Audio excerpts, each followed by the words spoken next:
말씀 전하도록 하겠습니다. 한번 따라해 봅시다. 한 알의 밀이 땅에 떨어져 죽으면 요즘 사회 전반에 힘든 것은 기피하고 더 쉽게 또 편하게 살려는 그러한 분위기가 팽배한 것 같아요. 크리스찬들도 마찬가지로 되도록 신앙생활도 편하게 하려고 하는 그런 분위기가 있습니다. 오늘 과연 이런 생각이 옳은 것인가 이런 거죠. 그래서 열심히 하려고 하는 사람들이 좀 어리석어 보이는 요령 없어 보이는 그런 상황이 아닌가 싶어요. 그래서 오늘 기준은 하나님 말씀이니까 말씀을 통해서 내 삶을 돌아보고 우리가 말씀대로 우리가 믿음의 길을 걸어가기로 결단하는 저와 여러분들 되시기를 주님의 이름으로 축원합니다. 자, 오늘 본문의 내용을 잠깐 살펴봅니다. 오늘 본문은 우리가 잘 알고 있는 한 알의 밀에 관한 그러한 이야기예요. 예수님이 십자가를 지고 죽으실 때가 가까웠어요. 그래서 예수님은 이 한 알의 밀에 대한 이야기를 하시는 것입니다. 예수님의 죽음이 어떻게 많은 영혼들을 살리는 그런 결과로 되돌아올 것인가를 이제 밀의 비유로 설명을 하시면서 제자들에게 너희들도 이같이 열매 맺는 삶을 살아야 한다 이렇게 말씀하고 계시는 거예요. 자, 첫 번째 죽어야 많은 열매를 맺는다는 것입니다. 한번 따라해 봅시다. 죽어야 많은 열매를 맺는다. 24절을 보니까 내가 진실로 너희에게 이르노니 한 알의 밀이 땅에 떨어져 죽지 아니하면 한 알 그대로 있고 죽으면 많은 열매를 맺느니라 하고 했어요. 한 알의 밀이 땅에 떨어져서 심겨서 죽어야 많은 열매를 맺지 그게 그대로 있으면 아무 열매도 맺을 수 없다는 거예요. 그래서 어떻게 하라는 것입니까? 열매를 맺으려면 죽어야 한다는 것입니다. 예수님은 이를 위해서 십자가에 달려 죽으셨어요. 그래서 많은 영혼들이 구원받게 되었는데 이것은 한 알의 밀이 죽어서 수많은 열매가 맺힌 그러한 결과인 것입니다. 두 번째는 죽어야 영생을 얻을 수 있다는 거예요. 한번 따라합시다. 죽어야 영생을 얻을 수 있다. 자, 예수님은 이런 말씀을 하십니다. 자기 생명을 사랑하는 자는 잃어버릴 것이요 이 세상에서 자기 생명을 미워하는 자는 영생하도록 보존하리라 그랬어요. 이상하죠? 생명을 사랑하는데 그러면 생명을 잃어버린대요. 그리고 자기 생명을 미워하면 그러면 영생하도록 보존되리라고 그렇게 말씀하고 있습니다. 왜 이런 말씀을 하셨냐면 이 생명이라고 하는 말은 헬라어로 푸시케라는 말인데 목숨이라는 그런 의미 외에도 자아라든지 뜻이라든지 소원이라든지 이런 것들을 의미합니다. 그러니까 생명을 미워한다는 것은 자기의 뜻이나 자아나 이런 소원을 부인하라 이라는 의미로 해석이 될 수 있어요. 그래서 마가복음 8장 34절에는 아무든지 나를 따라오려거든 자기를 부인하고 자기 십자가를 지고 나를 쫓을 것이니라고 했어요. 영생을 얻기 위한다면 나의 뜻, 나의 꿈, 나의 자아 이런 것들을 포기하고 그래야만 미워해야만 영생을 얻을 수 있다. 그렇게 말씀하고 있는 것입니다. 세 번째는 죽어야 예수님을 따를 수 있다고 하는 것입니다. 한번 따라합시다. 죽어야 예수님을 따를 수 있다. 26절 보면 어떻게 예수님을 따를 수 있습니까? 사람이 예수님을 섬겨야 예수님을 따를 수 있죠. 예수님을 섬겨야 나 있는 곳에 나를 섬기는 자가 있는 것처럼 그렇게 우리가 예수님을 따를 수 있다고 하는 것입니다. 예수님처럼 자기를 부인하고 죽어야 한 알의 밀알이 되어서 죽을 때 우리가 예수님을 따르고 예수님과 함께 할 수 있다고 말씀하고 있는 것입니다. 마지막으로 죽어야 하나님께 영광 돌릴 수 있다고 하는 거예요. 한번 따라합시다. 죽어야 하나님께 영광 돌릴 수 있다. 28절 보니까 아버지여 아버지의 이름을 영광스럽게 하옵소서 하시니 이 하늘에서 소리가 나서 이르되 내가 이미 영광스럽게 하였고 또다시 영광스럽게 하리라 그랬어요. 자, 예수님은 자신의 죽음의 결과를 알고 있었습니다. 그것은 하나님의 이름을 영광스럽게 하는 것인데요. 자, 본문의 첫 번째는 세상 임금이 쫓겨날 것이라고 했어요. 31절 보니까 이제 이 세상에 대한 심판이 이르렀으니 이 세상의 임금이 쫓겨나리라고 했습니다. 예수님이 십자가에 달려 죽으실 때 이 세상의 임금인 사탄이 쫓겨나게 될 것을 알고 계셨습니다.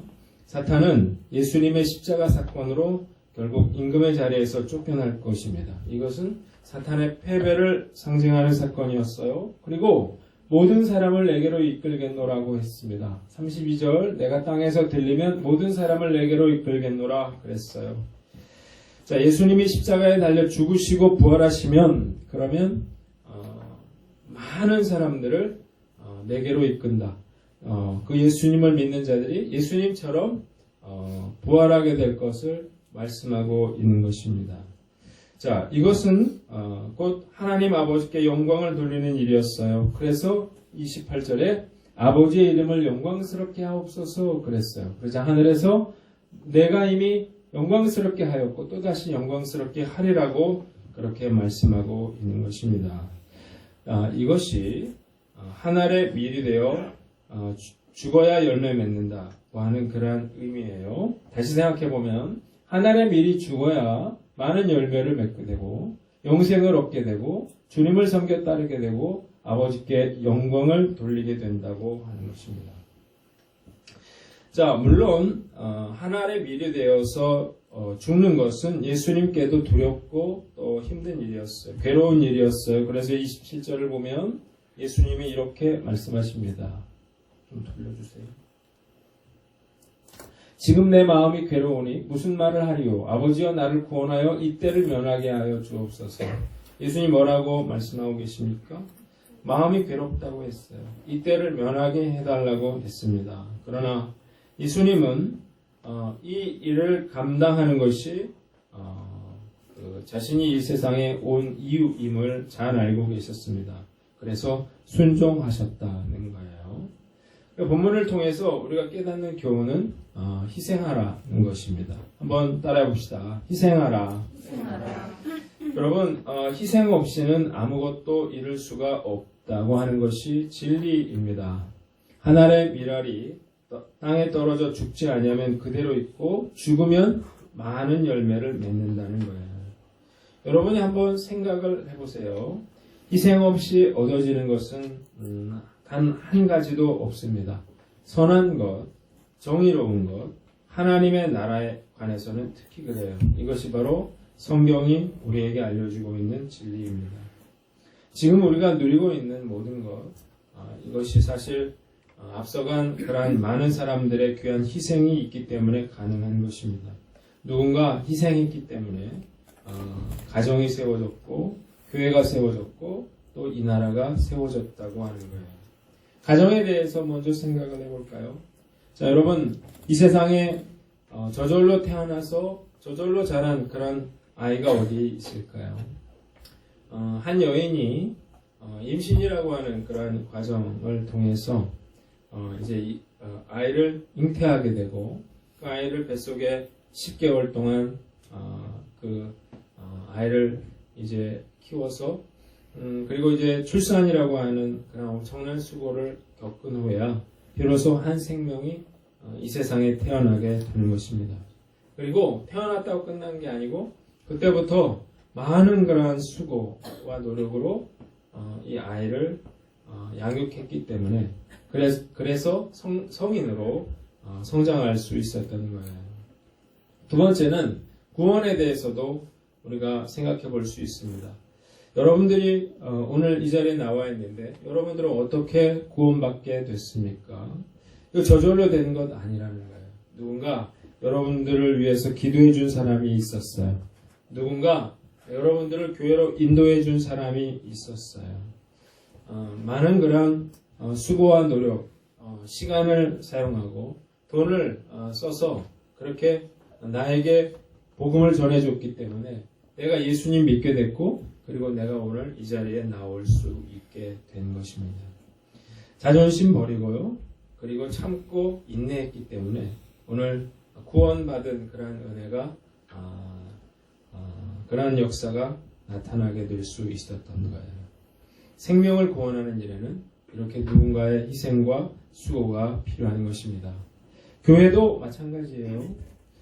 자, 한국교회 부흥하게 된 것은 성장하게 된 것은 그냥 저절로 된 일이 아니라 수많은 그런 믿음의 사람들의 희생과 헌신과 눈물이 있었던 것입니다. 1884년도에 이 기독교 씨앗이 뿌려진 이후에 무려 이 땅에서 순교한 사람들, 목숨을 잃은 사람들의 숫자가 2,600여 명에 달한다 그래요.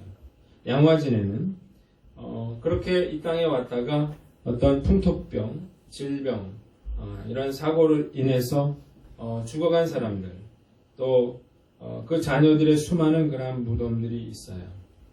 그래서 우리가 예수 믿고 구원받은 축복을 누리게 된 것입니다. 우리가 오늘 하인교회라고 하는 이름으로 예배를 드리고 있지만 이 교회가 세워지기까지 많은 그러한 희생과 헌신이 있었던 거예요. 네 번째는 이 나라도 마찬가지라는 거죠. 이 나라가 6.25 사변 이후에는요, 세계에서 가장 가난한 나라, 정말 잿더미 같던 그런 나라였어요. 그런데 그런 나라가 이만큼 성장하게 된 것은 우리도 한번 잘 살아보자고 그렇게 결심하고 먹지 않고 쓰지 않고 정말 열심히 일하고 헌신한 그런 선조들이 있었기 때문이에요. 자, 여러분 민주화도 마찬가지인데요. 독재 정권에 맞서 싸운 그런 많은 사람들의 희생과 눈물이 있었기 때문에 세계가 부러워하는 민주국가가 될 수 있었던 것입니다. 그냥 저절로 된 것은 단 한 가지도 없는 것입니다. 그런데 문제는 우리 사회가 점점 희생하는 것을 싫어하고 두려워할 뿐만 아니라 오히려 희생하지 않는 것을 당연하게 여기는 그런 분위기가 되고 있는 것 같아요. 이것은 우리 가정과 또 우리 교회와 이 나라 민족을 흔드는 그러한 심각한 문제가 아닐 수 없다고 하는 것입니다. 자, 그래서 우리가 적용을 해본다 그러면 가정을 위해서 희생하라는 것입니다. 한번 따라해 봅시다. 가정을 위해 희생하라. 당연한 것 같은데요. 요즘 사회 분위기가 그렇지가 않아요. 젊은이들 중심으로 결혼하려고 하지 않고 또 아이를 낳지 않으려고 하는 그런 분위기가 있습니다. 그래서 요즘에 연예 대상을 휩쓰는 그런 프로그램들을 보면 미우새라든지 아니면 나 혼자 산다 이런 프로그램인데요. 이런 프로그램의 공통점이 뭡니까? 혼자 사는 사람들의 그런 삶을 보여주는 거예요. 먹고 싶을 때 먹고요. 자고 싶을 때 자고, 사고 싶은 거 사고요. 놀러 가고 싶으면 놀러 가고요. 아무 때나 사람들을 부르고요. 그런 자유로운 그런 모습을 보여줍니다. 예전 같으면 30대만 넘어가도 왜 결혼 안 하냐 이랬는데 요즘에는 40대 넘어가도 개의치 않고요. 오히려 걱정의 대상이 아니라 선망의 대상, 부러움의 대상이 되고 있다고 하는 거예요. 오히려 그래서 요즘에는 결혼을 해가지고 아이를 낳아서 아이 키우느라고 막 애쓰는 그런 부부들을 보면서 오히려 안 됐다, 참 불쌍하다 이런 분위기가 되고 있다는 거죠. 점점 더 많은 그런 젊은이들이 편한 것, 즐거운 것을 추구하고 있습니다. 사랑을 해도요, 책임지기를 싫어해요. 그래서 동거는 해도 결혼을 안 하려고 합니다. 그리고 아이도 낳지 않으려고 하는 거죠. 제가 얼마 전에 카페에서 어떤 젊은 여성 청년이 그런 얘기를 하는 걸 들었어요. 남자친구들한테 그런 거예요. 나는 절대 결혼하지 않을 것이고 결혼해도 아이는 낳지 않을 것이다. 나는 출산의 고통을 당하기 싫고, 그리고 아이를 낳고 몸이 망가지는 것도 싫다는 거예요. 그리고 자식 키우느라고 쪼들리며 살고 싶지 않다는 거예요. 그럼 인생을 내가 자유롭게 즐기며 살겠다는 거예요. 그러자 거기 있는 친구들이 다 그 말이 맞다고 그렇게 맞장구를 쳤어요. 이런 생각을 가진 젊은이들이 점점 늘어나고 있습니다. 인생의 목표를 즐기는 데 두는 거죠. 자, 물론 젊은 세대의 그런 어려운 상황들을 충분히 이해할 수 있지만 이런 생각은 가정을 무너뜨리고 또 나라의 존립을 위태롭게 할 수 있다고 하는 것입니다. 젊은 사람들이, 청년들이 모르는 게 하나 있는데요. 세월이 바람같이 빠르다는 것입니다. 저도요, 청년이었었다는 거예요. 저도 젊을 때가 있었다는 거예요. 그런데 눈 깜빡깜빡 하니까요, 50이 넘었어요. 여러분, 젊을 때 연애하고 즐기며 사는 게 좋아 보일지 몰라도 세월이 바람같이 흘러갑니다. 나이가 들면요, 즐기는 것도 다 부질없는 거예요. 허무한 거예요. 그래서 솔로몬이 다 모든 걸 누려보고 뭐라고 말했어요? 헛되고 헛되니 모든 것이 다 헛되다. 이렇게 고백을 하는 거죠. 자, 우리 사랑하는 청년 여러분, 독신의 은사를 갖지 않았다면 결혼하여 아이를 기르시기를 주님의 이름으로 축원합니다. 그건 당연한 건데요. 지금 이런 설교를 해야 된다는 게 참 한심한 것 같아요. 여러분, 두 사람이 한 몸이 되어 가정을 이루는 것은요, 하나님이 정하신 거예요. 사람이 정한 게 아니에요. 결혼 제도는 하나님이 정하신 것입니다. 물론 독신의 은사를 받은 사람이 있죠. 근데 그게 아니라면 결혼해야 하는 것입니다. 뿐만 아니라 아이도 낳아야죠. 하나님이 우리에게 주신 가장 중요한 사명 중에 하나가 뭐예요? 믿음의 다음 세대를 기르는 거거든요. 이게 굉장히 중요한 그런 하나님의 사명인데 이게 힘들다 그래서 이걸 포기하는 것은 참 잘못하고 있는 것이다. 그래서 저는 특별히 이런 젊은 부부들을 교회가 잘 도와야 한다고 생각해요. 그래서 우리 한인교회가 정말 젊은이들을, 젊은 부부들을, 아이들을 잘 돌보는 그런 교회가 되기를 바랍니다. 우리 집사님들은요, 그 자식들을 이제 시집장가 보낼 때 절대 뺏겨서는 안 됩니다.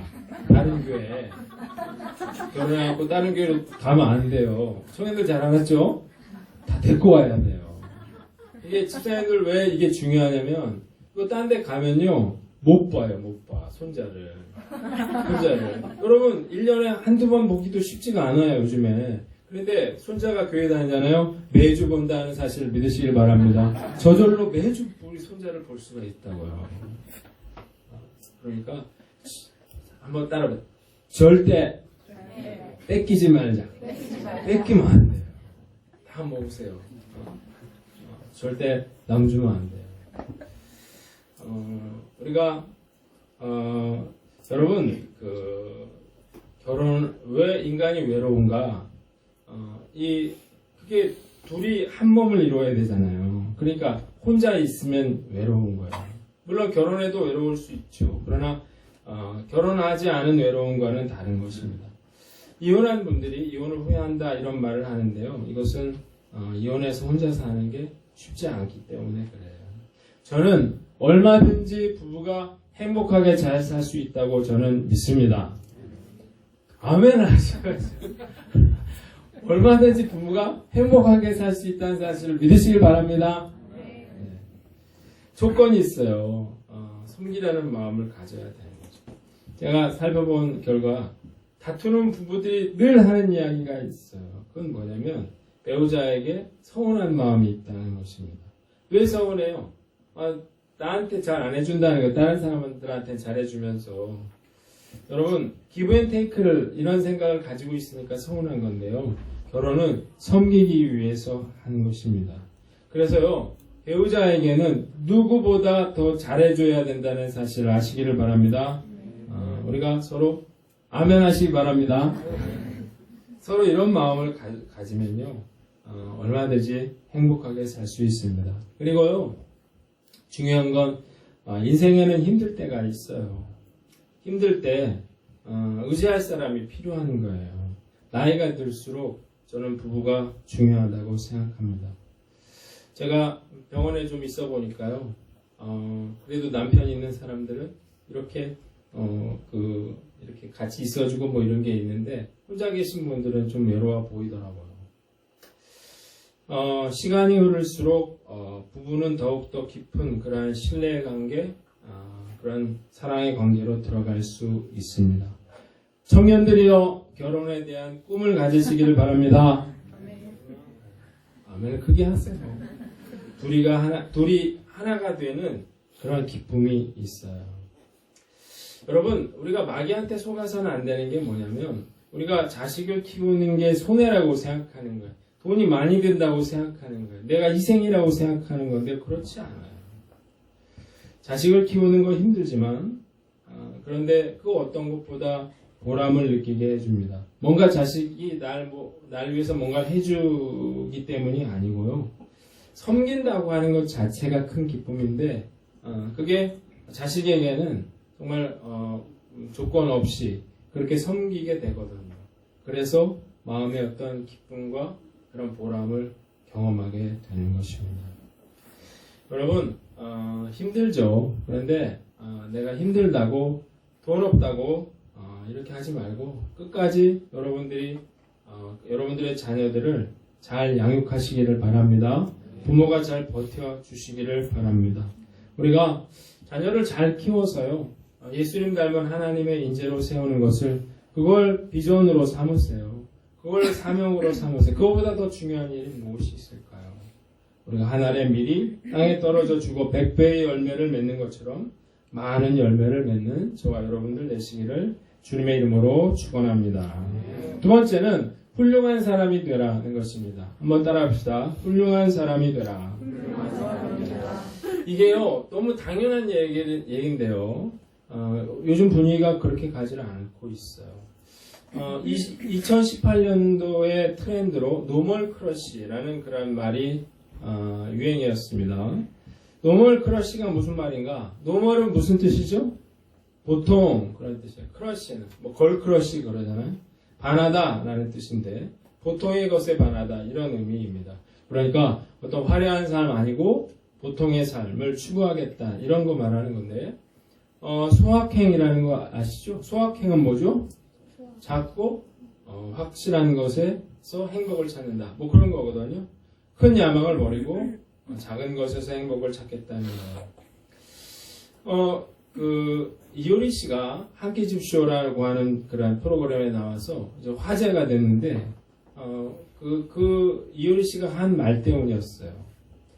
뭘 훌륭한 사람이 돼? 그냥 아무나 돼. 이런 이야기를 했단 말이에요. 강호동 씨가 이제 길 가던 초등학교 여학생에게 어른이 되면 어떤 사람이 될 거냐 물었어요. 그러자 이경규 씨가 훌륭한 사람이 되어야지 그랬더니 이효리 씨가 타박하듯이 뭘 훌륭한 사람이 돼? 그냥 아무나 돼. 그랬다는 거예요. 지나가듯 한 이야기였어요. 무슨 의미인지도 우리가 대충 이해하지만 이게 막 엄청난 반향을 일으켰단 말이에요. 눈물나게 좋은 말, 역대급 카타르시스, 이런 거.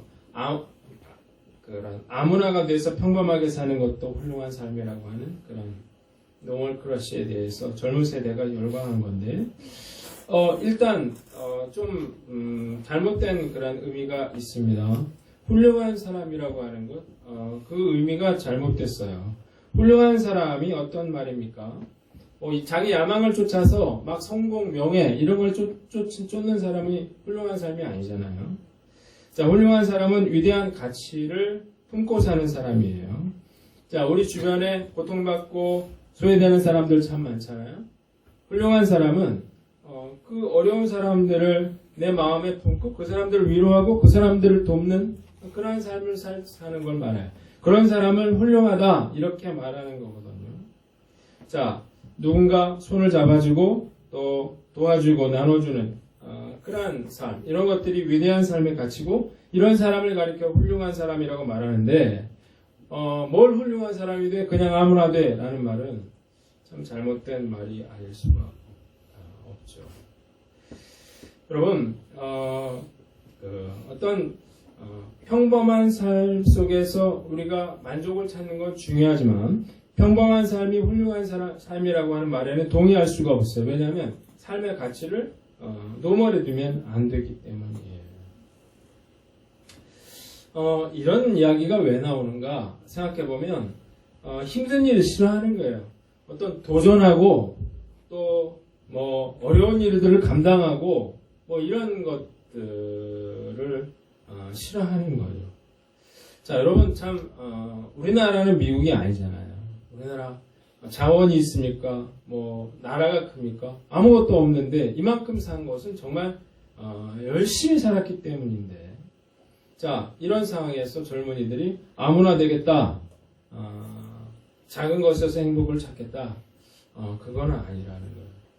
나이가 뭐 60, 70대에서 뭐 그런 생각을 한다 그러는 건 이해를 할 수 있지만 한창 젊은이들이 뭐 공무원 되겠다, 그것도 사실 마음이 아프거든요. 자, 여러분, 이 나라가 이만큼 사는 것은 부모 세대에 정말 그런 결단과 희생과 헌신이 있었기 때문이에요. 자, 여기 계신 여러분들은 아무나가 되지 말고 훌륭한 사람 되시기를 주님의 이름으로 축원합니다. 이 시대에는 문제 해결사가 필요하거든요. 어려움에 처했을 때 그 문제를 해결할 사람이 필요해요. 우리는 그것을 사명으로 삼고 그리고 그 사명을 감당하기로 결단하는 저와 여러분들 되시기를 주님의 이름으로 축원합니다. 마지막으로 믿음의 사람이 되라는 것입니다. 한번 따라합시다. 믿음의 사람이 되라. 믿음의 사람이 되라. 제가 더 우려하는 것은 이런 풍조가 신앙생활에도 똑같이 이어지고 있다는 것입니다. 편하게 적당히 그렇게 신앙생활을 하는 것. 예전에는 이런 것들 부끄러워했어요. 그런데 요즘에는 그걸 당연하게 생각하고요. 그리고 열심히 일하는 사람, 이런 사람들이 이런해 보이고 어리석어 보이더라는 것입니다. 이런 상황이 됐어요. 교회들이요, 억지로 버티고 있습니다. 소수의 헌신된 사람들이 정말 교회를 이제 떠받들고 있는데요. 과연 언제까지 버텨낼 수 있을지 참 목사로서 걱정이 되고 있습니다. 자, 우리가 예수님 믿는다고 하는 것은 우리가 본 것처럼 자기 십자가를 지고 예수님 따르는 것이거든요. 그래서 하루하루 우리가 치열한 삶 속에서도 자기를 부인하며 섬김의 삶을 살아가는 것입니다. 한가롭게 유의저적하면서 따라갈 수 있는 길이 아니에요. 자, 크리스천들은요, 세상 사람들처럼 정말 직장 생활하면서 막 이리저리 치이면서 살면서도 새벽부터 밤까지 정말 아이들 학원비, 뭐 주택담보이자, 뭐 월세 감당하기 위해서 하루 종일 일을 하고 출산과 육아의 그러한 여러 가지 일들을 하면서 또 치열하게 또 주님을 섬기고 교회를 섬기는 일들을 감당하는 사람들이에요. 자, 이걸 포기하면요, 결국 한국교회가 다 무너져 내리고요. 그리고 한국교회가 무너지면 이 나라에는 아무런 소망도 미래도 찾아볼 수 없게 될 것이라는 거예요. 왜 한국교회가 이렇게 됐나요? 말씀을 모르기 때문인데요. 대충 믿어도 적당히 해도 나 다 천국 간다고 생각하는 건데요. 오늘 말씀을 보세요. 오늘 죽어야 영생을 얻는다 그랬어요. 자기 생명을 사랑하여 자기를 부인하지 않고 자기를 위해 살면 생명을 잃게 되고 망하게 된다고 하는 사실을 모르고 있는 거예요. 교회는 저절로 세워지는 법이 없고요. 새 생명도 역시 저절로 태어나는 법이 없습니다. 누군가의 희생과 헌신을 통해서 비로소 태어나는 것입니다. 많은 열매를 거두는 삶을 살기를 원한다면 여러분들은 반드시 대가를 치를 각오를 하셔야 된다는 거예요. 우리의 작은 수고와 헌신과 희생들이 모여서 그 제물이 될 때 비로소 하나님의 나라가 이루어지고 많은 열매를 맺게 된다는 사실을 믿으시기를 주님의 이름으로 축원합니다. 저희 집사람이 암 수술을 마치고 회복을 위해서 잠깐 쉬고 있습니다. 개척을 했을 때부터 14년 동안 아이들을 가르쳤는데 수업을 처음으로 중단했어요. 남편으로서 제가 제 아내를 보면서 참 미련하게 성실하다 그런 생각을 했어요. 그리고 4-5명 모아놓고 열심히 하는 걸 보면서 뒤에서 우리 부인 잘한다 그랬어요. 그런데 이제 수술을 하게 되고 이제 수업을 못 하게 됐는데 아내가 그러더라고요. 항암이 8번 정도 하면 6개월이고 방사선을 하면 한 달, 이거를 한 번도 거르지 않고 한다 그러면 7개월이에요. 한 7-8개월 정도 지나면 치료가 끝나면 다시 잽스를 시작하겠다 그렇게 말을 하더라고요. 그래서 제가 그러라고 했어요. 그런데 단 아이들이 잘 못하더라도 스트레스 받지 말고 즐겁게 해라 그랬어요. 암 재발하면 다시는 못한다 그랬어요. 저는 백반 환자입니다. 백반증이 있어요. 그래서 제가 일주일에 한 번 정도 피부과에 가야 됩니다. 엑시머 이거를 이제 봤는데요. 그 화정의 임마누엘 피부과 거기 가는 이유는 그 원장님이 크리스찬이에요. 누구냐면 지난번에 잽스 그 세미나 강사로 오셨던 이수미 권사님 남편인데 이분이 무료로 해주시거든요. 그래서 이제 거기 가는데 아예 거기다 써붙였어요. 병원에다가 수익금의 일부를 선교와 구제에 사용하겠다 이렇게 써놨어요. 그리고 목회자들은 무료로 이제 섬겨주십니다. 제가 그분을 만난 지 거의 한 3년은 넘은 것 같아요. 그래서 제가 이 원장님을 만났어요. 그래서 아내가 암수술을 했다 그렇게 이야기를 했습니다. 그렇게 한 이유는 이 부인이신 이수미 권사님이 자궁암에 걸렸었거든요. 제가 그걸 알고 있었어요. 그랬더니 한기도 원장님이 이수미 권사님의 투병 과정을 설명하시면서 저를 위로해 줬어요. 처음에 자궁암 진단을 받고 이제 수술을 받았대요. 그런데 이제 항암 치료를 하다가 너무 힘들어서 포기했다 그래요. 그런데 암이 재발한 거죠. 그래서 난소를 다 잘라내고 그리고 대장에도 전이가 된 걸 잘라냈다 그래요. 그리고 또다시 항암을 했는데 그 치료 과정이 10년이 됐다는 거예요. 그런 상황에서 우리 교회 오신 거예요. 그 교회 로고스 교회에서 잽스를 하고 계시는 거예요. 저는 참 대단하다고 생각했어요. 여러분 이렇게 하는 거예요. 많은 성도들이 즐기느라 주님을 섬기질 못해요. 시간이 없어 못하고요. 돈이 없어서 못하고요. 아파서 못하고요. 나이 들어서 못해요. 결국 아무것도 할 수 없는데요. 여러분 주님을 섬기는 일은 바빠도 하는 거고요. 힘들어도 하는 거고요. 돈 없어도 하는 거고요. 아파도 하는 것입니다. 나이 들어도 하는 거예요. 그게 바로 한 알의 밀이 되어 땅에 떨어져 죽는 걸 의미하는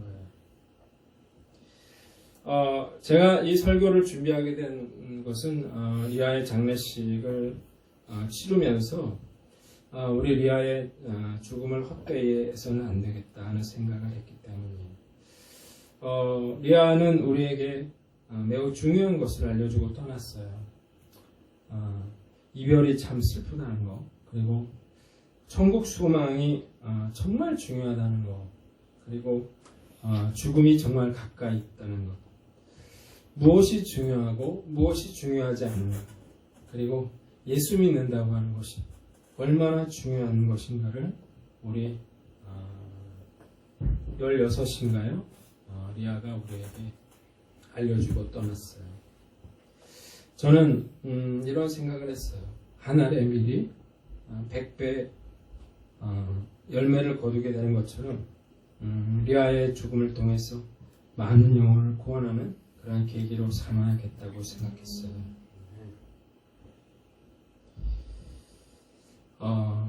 그래서 5월 24일 우리가 가족사랑 행복축제를 할 텐데 참 열심히 전도해야겠다.